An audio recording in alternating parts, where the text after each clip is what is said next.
When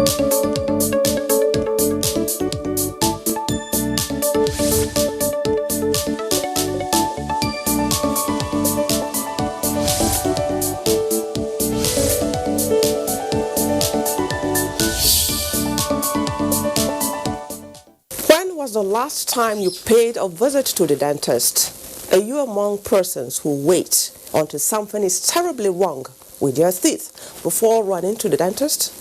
Hope these questions have caught your attention as expected. Hello and welcome to Health Options. I am Rabi Abdullah. Our focus on this episode of the program is oral health and the importance of oral hygiene. This is against the scientifically proven evidence that a healthy mouth and a healthy body go hand in hand. Maintaining a healthy mouth, experts say, is crucial to keeping it functioning correctly and for maintaining overall health and quality of life. In 2012, Nigeria developed a national health policy which included plans to provide ideal oral health care to more than half of the country's population through awareness. The economic cost of a mere toothache could be huge. The minimum standards for primary health care in the country require that each facility contain an oral care section with basic dental care facilities and consumables. How well have we fared in that regard? Answers to these and many other issues that will be raised as we discuss oral health and the importance of oral hygiene. You will also get to find out if you have been using the right toothbrush and brushing your teeth correctly.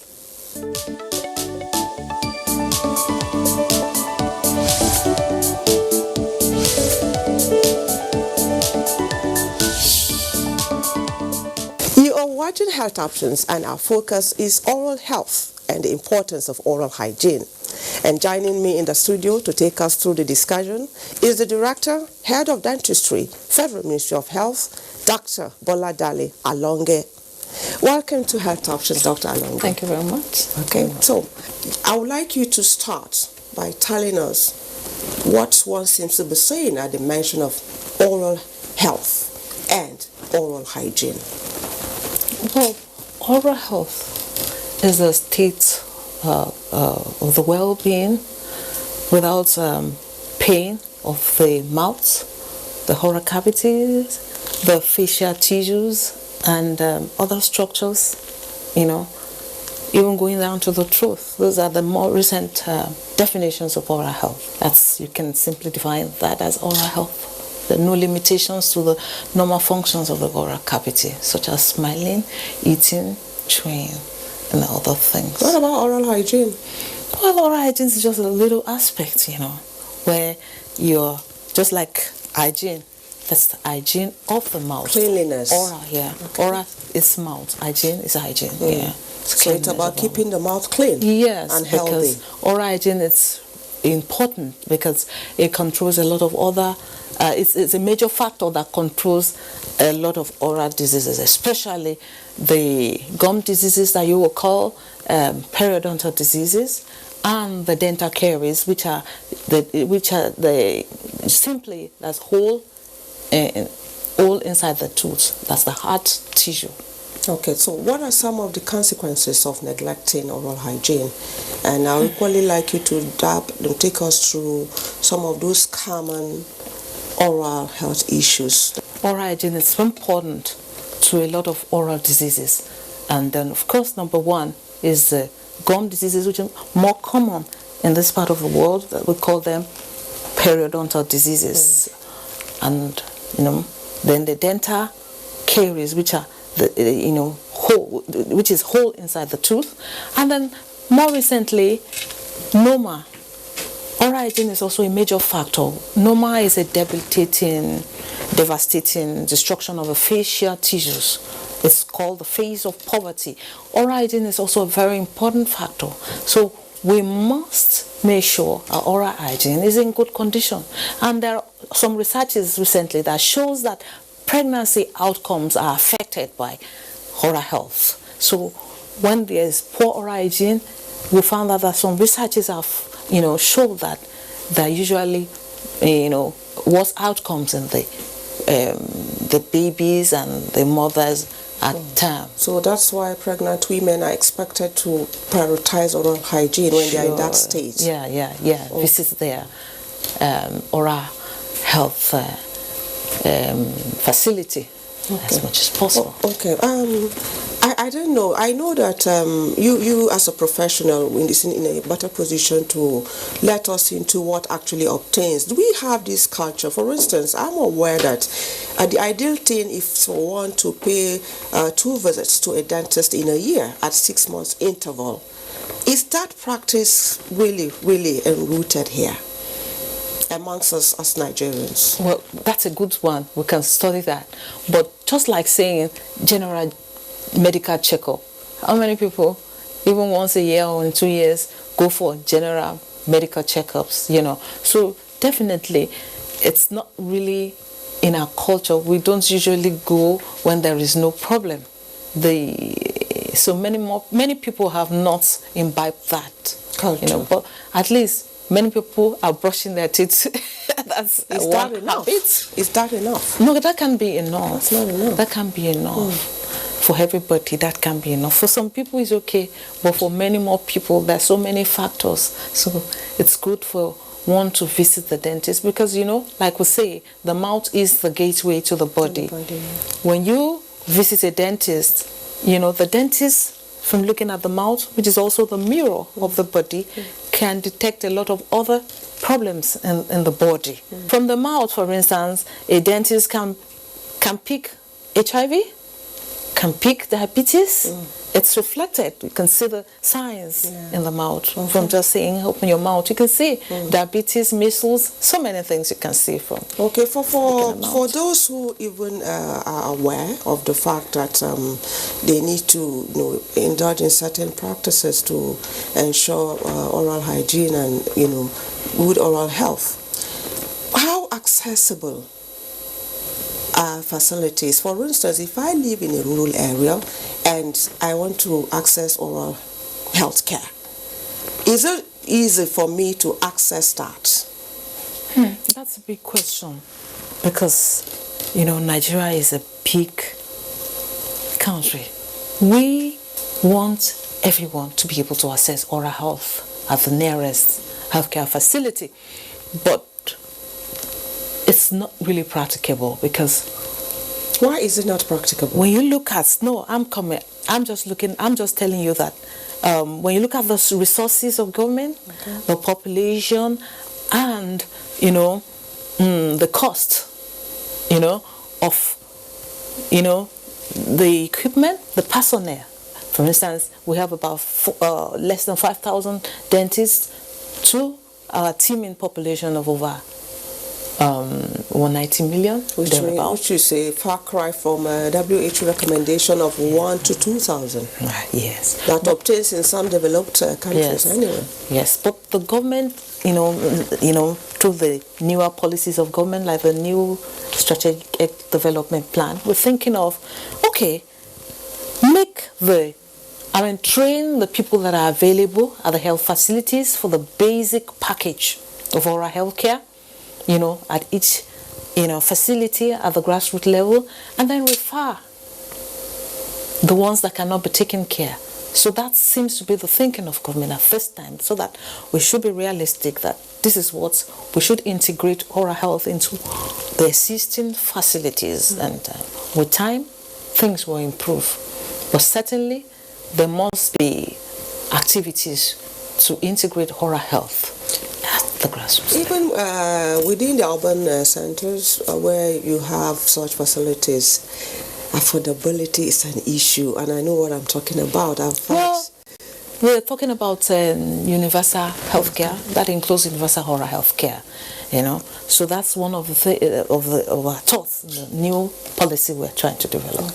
So basically, with more people coming into the universal health coverage, more people being covered, oral health also will be covered up, So that we wish, and we're thinking and we're hoping that more treatment will be It will not be the out-of-pocket treatment, but maybe. What are those key issues you're really going to prioritize this time? Because I'm aware that there's another policy in the offing. Yes, there's a draft that we're working on, instigation to existing, programs of government, to existing other health programs, other programs of government. For instance, integration into the National Primary Health Care programs, integration into school health programs, integration into maternal health programs. Because if you educate the mother, that's much, much better.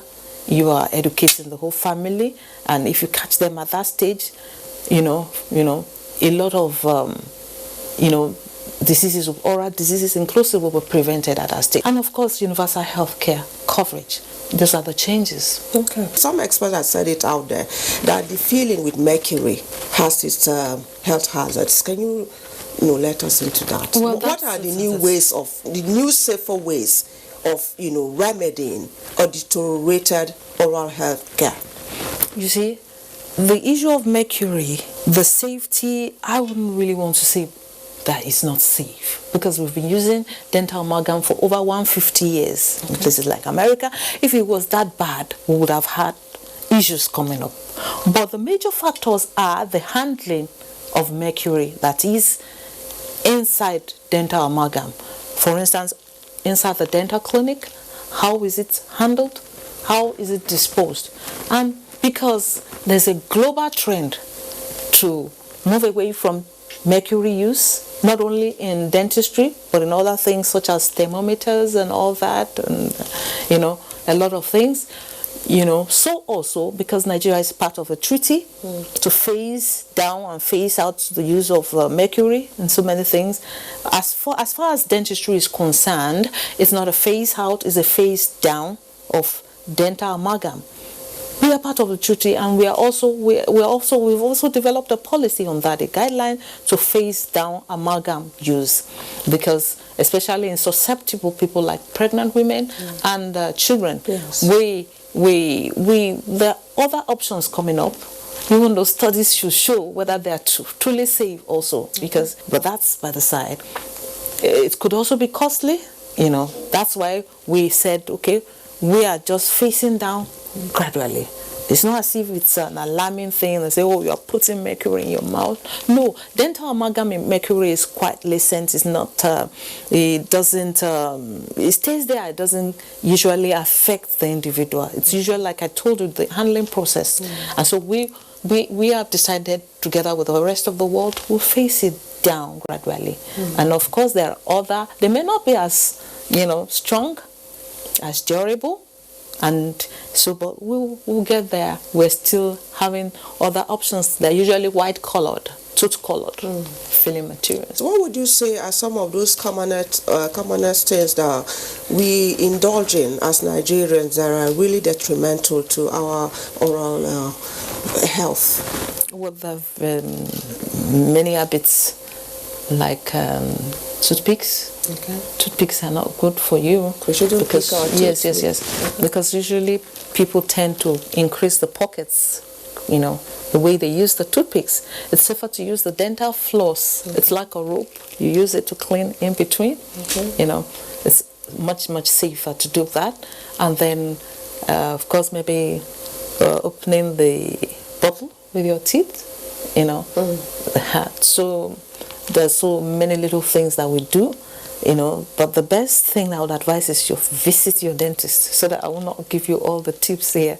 I want you to visit your nearest dental clinic. Making Nigerians, I had told them that they will have the opportunity. I've started telling them, it's like and I want them to go to the dental clinic. Okay. I want them to go to the nearest dental clinic and chat with the dentist. Yes. Oh, okay. That's the best I can do, because you have the opportunity to be checked. It's an individual thing. If all things being equal, I'm aware of how to keep my oral health on point, the best way. For how long can I enjoy the full complement of my teeth? Really? Is this as long as? Yes. As long as? Forever. I thought age takes its toll on, does it not affect dentition? Of course, age takes its toll on every, tissue or organ of the body. Yes. But the tooth is the hardest tissue in the body. So that's why, most countries that are advanced, they use it in detecting bodies from in mass destruction. They usually use their dental For identification. Yeah, their dental, profiles. So, so even they survive the worst of burns, the worst of accidents and all that. So that shows you how strongly God has put the teeth. It's meant to last, but because of a lot of habits. For their forensic. Dental profiling is a major. We should do that too. We should do that in Nigeria. It's just that a lot of habits that we have, we have as human beings now are making the teeth susceptible to destruction. So because of consumption of refined carbohydrates, the carbohydrates now produce, when they are acted upon by microorganisms that are normally domiciled in the body or in the mouth cavity, produce acid. Now, it's the acid produced that usually destroy the hard substance, and that's why over the years, you now have the hole in the tooth. So if we follow the good rules, if you eat good diet, more of vegetables, more fruits, the ideal diet is also good for the teeth. We'll have to deal with mouth odor. It affects their confidence and all of that. What causes mouth odor, and what's the best way to address it?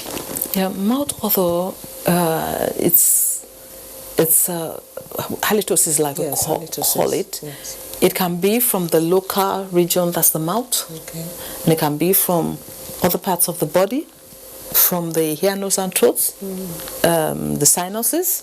It can be from the respiratory tract, these organs that are close, the system close to the oral, then even from the GIT, So it can be from the whole body. So halitosis, it's a major one, and can also be from the local environments. It can be maybe from stasis of food in the mouth, maybe overhanging feeling, or calculus. Calculus is the hard, you call tartar, the hard dirt that sticks, that has to be removed, with scaling and polishing, and that comes to visiting your dentist twice. Scaling and polishing, that's an advantage. It can help you reduce that, and sometimes it's just psychological. So you can now deal with that based on what is the cause. Even with a hole in the tooth and stores food. Debris, it will be smelling after a while. So just like, gutter and all that. Yeah, quite right. So, when you get that fixed and, filled, it will reduce. Okay. Let's touch on the issue of use of mouthwash. How safe? And at what point, can it become a problem, the use of mouthwash? Yes. Mouthwash, it's not supposed to be something you use for a very long time, especially when they are the fabricated ones, because mouthwash can be as simple as salt and warm water. Very good. We prescribe that a lot, especially when there are infections and trauma and all that. You could get over it. It's like a topical antibiotic. It's good for the mouth. But after a period, it distorts the normal flora, the normal organisms in the mouth. So you don't want to use it for a very, very long time. It's like using antibiotics. You can't use antibiotics forever. A long time. So you just want to limit, that's what I would just say, the use of mouthwashes. Thank you so much for coming on Health Options, Dr. Alonge, as we look forward to a new oral health policy. Thank you very much.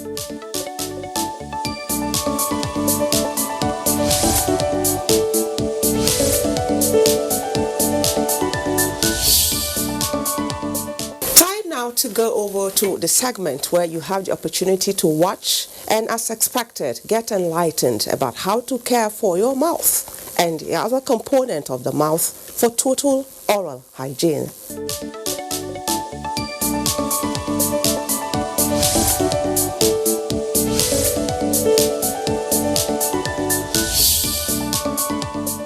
The basic things that are required in oral hygiene are toothbrushing, flushing of our teeth, and dietary advice.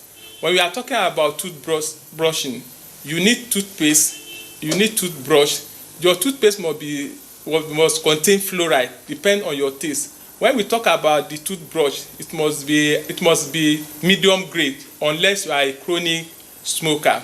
When you want to brush, you can divide the part of your teeth into three, like upper one, you can divide it into three regions. When you angulate your toothbrush at angle 45 from the gum level, you go down like this, you go down like this, about 4 strokes. You move to another region, you do it the same way from the upper jaw. You go from the gum level at angle 45, you go down about 3 or 4 strokes. You go to the other side the same way, but the lower one from down up, where the upper one from up down. So the lower one, you go from like this, from the gum up, 1, 2, 3. You move to another region, you do the same thing. So you open the mouth now completely. You have to brush. You must ensure you brush all the surface of the teeth, both the grinding surface and inner part of the teeth. And lastly, to prevent mouth odor, you have to brush your tongue very well, and you rinse your mouth with water after brushing. It's compulsory that you must brush twice in a day. Even with the brushing at night is more important than the one in the morning, because when you are asleep, all the activity of the body goes down, and most of the activity of bacteria usually take place at night.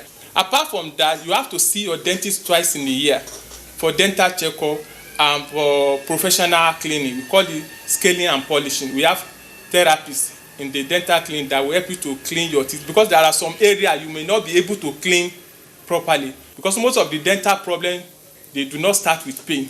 It's when the situation is now getting worse that most of the you start feeling it. Apart from the issue of brushing, we also have something we call dental floss. We need to floss our teeth twice in a day. That one clean in between the teeth. The third aspect is dietary advice. That one is very, very important, because what really causes tooth decay is too much of sugary thing, and the frequency and the consistency of that sugary thing are the major issue there. Mouthwash is also very important, because all those areas your toothbrush cannot go in.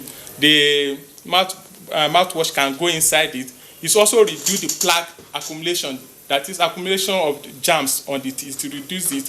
The only problem, if you are using it for too long, it may alter your taste. And it's not also proper for you to just change your toothpaste or mouthwash from one to another. You have to consult your dentist or a professional before you do that. The mouth odor is majorly caused by poor oral hygiene, though there are some other causes that can lead to poor mouth odor, like if you have too much blood sugar that is not controlled, if you have caries in your mouth, if you have gum disease, if you have issue or problem of indigestion. So they need to see a professional for advice in that area. The only thing that causes problem in children's teeth is why a child is living in an area that the water contains a lot of fluoride. That one will cause discoloration of teeth. Or if the mother is pregnant and the mother started taking some drug, the mother didn't visit an appropriate professional for medication, maybe she's too stooling, she started taking tetracycline, that one can cause discoloration of the teeth in the children. When the baby is still inside the womb, after birth, when the teeth start coming out, the teeth may affect the color of the teeth. Before they celebrate with their 1 year birthday, they need to visit a dentist.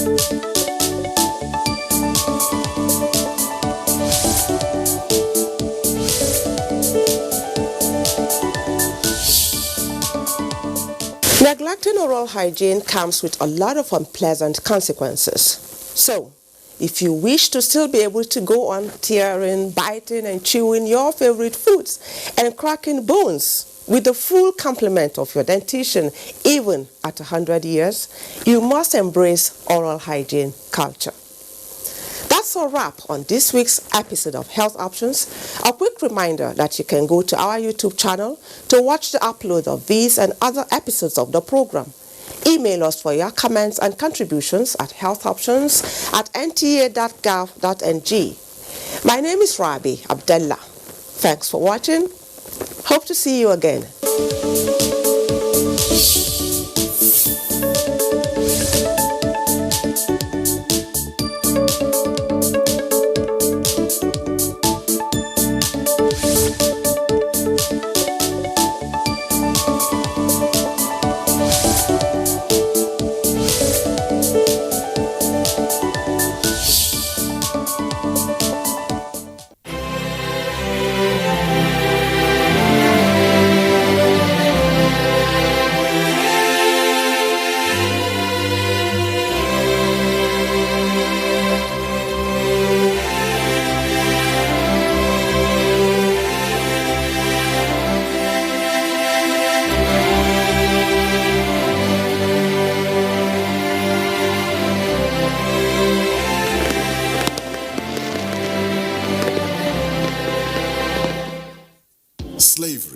is an evil practice abolished all over the world over 200 years ago. But today, human traffickers are selling human beings as slaves in Africa. It is your responsibility to make sure that you and the people you know do not fall into slavery. Don't believe fake promises of jobs abroad. People went to say Libya, Italy no use you when they carry me on top water. 4 days now they lock me for inside house, no food, no water. I nearly die. Now God, when me heaven and earth, now save me. If you get 1 naira for Nigeria, you get junior one, you say you no get papa, you no get mama, now make you come out. I beg go they do farm work. You better pass person when enter road. Don't accept to travel to Europe through the Sahara Desert. You may be walking into slavery. Don't be a slave. This is a public service announcement brought to you by NTA. Along a flyway, seasonally, birds migrate often north and south between breeding and wintering grounds. Many species migrate, and these occur naturally on one hand, even though out of necessity compelled by other environmental factors on the other hand. This migration carries high cost in predation and mortality, including hunting by humans. Migration is driven primarily by availability of food.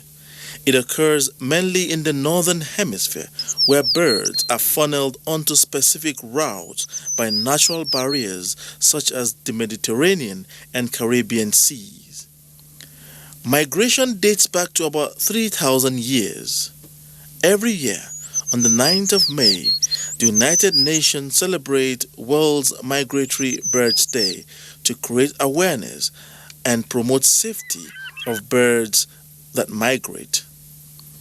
During flight, some birds become incapacitated and are unable to continue the flight, which explains why sometimes we wake up to the sight of rare species of birds in our compounds. What are we supposed to do should this happen? Globally speaking, in other parts of the world, value is attached to this species of bird, even though that cannot be said about most African countries, Nigeria inclusive, where these birds are hunted down either for food or sold in the market to make money. NTAE brings you the best of entertainment. I thought I was being sarcastic. I went on to do other productions. Everything music. To hear which one you sing. If you look at the platforms of For a particular product. They call a new school playing. That thing they hot we go carry the hair go come and got the smell. Somebody's sad, you feel it. I love you. Memory just a little. I know this. Chop, they are already washed. To a president. they depended on Jesus. What else can I do? Get a shower couple and dancers. Watch these programs and more on NTA Entertainment. NTAE, your one-stop entertainment channel.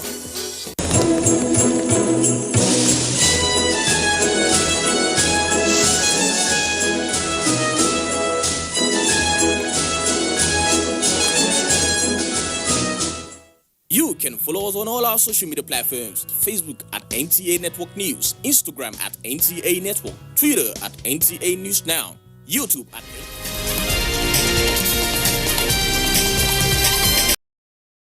and confidence in his leadership and will do everything within his powers to make life better for all. He said under his watch, the abundant resource potentials of the country will continue to be safeguarded and effectively utilized for public good. The president will speak of FCT after attending the Christmas church service at the Olive Tree branch of the Redeemed Christian Church of God in Banana Island, Ikoyi, Lagos. The vice president said the best is yet to come, as the Buhari administration is committed to providing good governance for the betterment of all Nigerians. Well, only to say a very Merry Christmas and that 2020 will be our best year yet. In Jesus' mighty name. Amen. Now, the Inspector General of Police, Mohammed Adamu, has directed the Assistant Inspectors General of Police and Commissioners of Police in charge of zonal and state commands nationwide to ensure that no stone is left unturned towards effectively implementing appropriate crime prevention strategies during and after the festivities. In a statement, the Inspector General of Police calls for the effective deployment of both human and material assets of the force in protecting the major highways, recreational centers, motor parks, places of worship, financial institutions, and government and private infrastructures, amongst others. The IGP strongly warns police operatives, especially those detailed to man the highways, to desist from all forms of misconduct and abuse of right of citizenry, as well as adhere strictly to the laid down rules and regulations and standards of procedure of the force. That concludes the news update. Many thanks for watching. I'm Abdul Malik Adil.